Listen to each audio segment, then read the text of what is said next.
નમસ્કાર દોસ્તો, હું પ્રોફેસર પ્રયત્કર કાનડિયા. આજનો ટોપિક એક અલગ પ્રકારનો છે.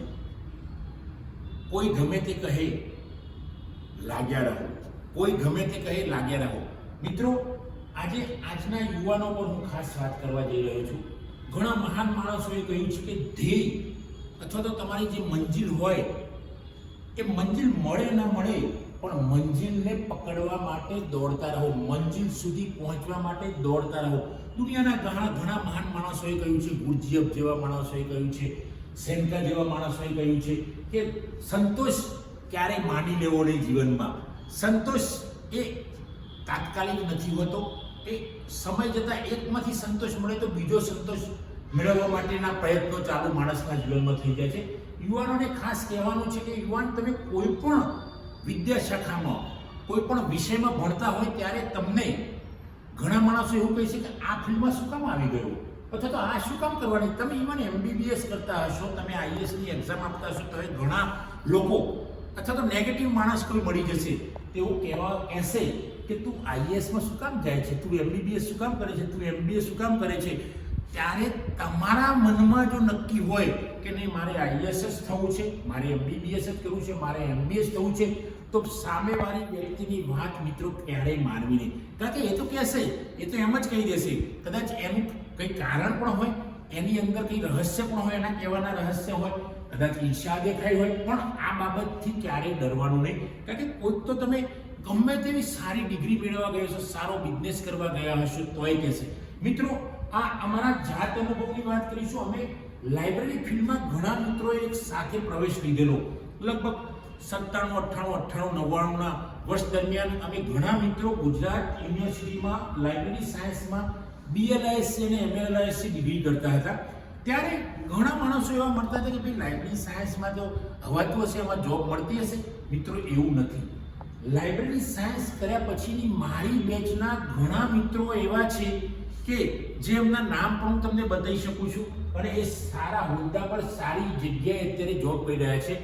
Library and information science course કરીને કેટલાય મિત્રો સારી કોલેજમાં, ડૉક્ટર દિનેશ પટેલ તો રાજેન્દ્રનગર કોલેજમાં, એ આર્ટ્સ કોમર્સ કોલેજમાં લાઇબ્રેરિયન છે. મિત્રો, કમલેશ પટેલ તો અમદાવાદ યુનિવર્સિટીમાં લાઇબ્રેરિયન છે. ડૉક્ટર રાકેશ પરમાર તો ગુજરાત યુનિવર્સિટીમાં ઇન્ફોર્મેશન સેન્ટરના હેડ છે. હું પોતે પ્રયત્કર કાનડિયા તો હું ગુજરાત વિદ્યાપીઠમાં હેડ ઓફ ડિપાર્ટમેન્ટ અને પ્રોફેસર છું. અમારી જોડે ભણતા એક બેન ડૉક્ટર ઉર્મિલાબેન રાવત તો ગુજરાત કોલેજની અંદર લાઇબ્રેરિયન છે. આવા તો માણસો હું ગણાવું.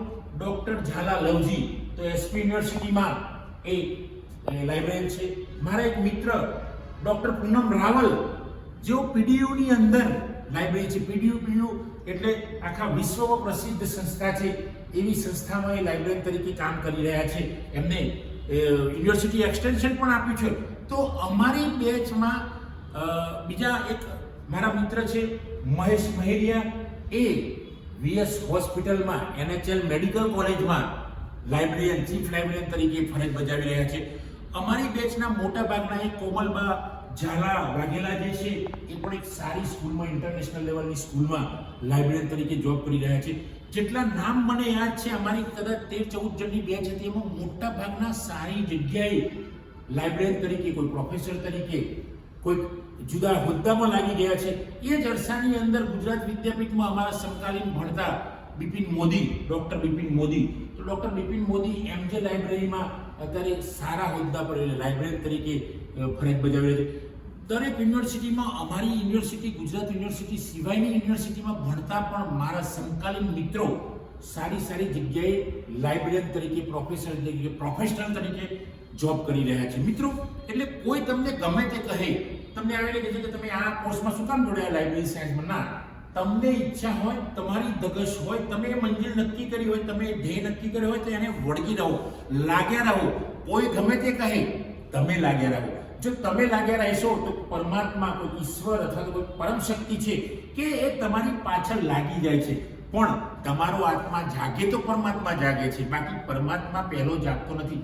માણસે પહેલા પોતાનો આત્મા જગાડવો પડે છે, પછી પરમાત્મા આપોઆપ જાગી જાય છે. અને પરમાત્મા તો તમને મદદ કરવા તૈયાર જ છે, પણ પહેલા ખુદને જાગવું પડશે. મિત્રો આપણે ખુદ જાગી જઈશું તો એ ખુદા તો જાગી જ જશે, કારણ કે એ તો જાગેલો જ છે, તો 24 કલાક જાગેલો જ હોય છે. પણ આપણે આપણી જાતને જગાડવી પડશે, આપણે આપણા આત્માને જગાડવું પડશે, આપણે આપણું આત્મબળ વધારવું પડશે.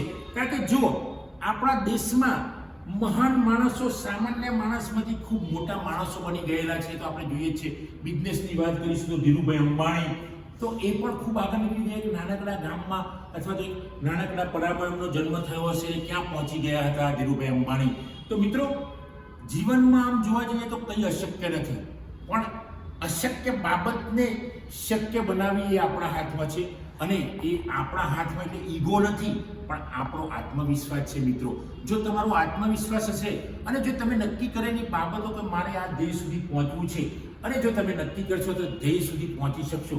કેમ કે ધ્યેય રોકવા માટે ભગવાન, તમે જે ધ્યેય નક્કી કર્યો છે એને ભગવાન પણ અટકાવતા નથી, કારણ કે ભગવાન તો મદદ કરે છે. ઈશ્વર, પરમાત્મા, પરમ શક્તિ, જે પણ આપણે કહીએ, પ્રકૃતિ કહીએ, કુદરત કહીએ, એ તો આપણને મદદ કરવા તૈયાર છે.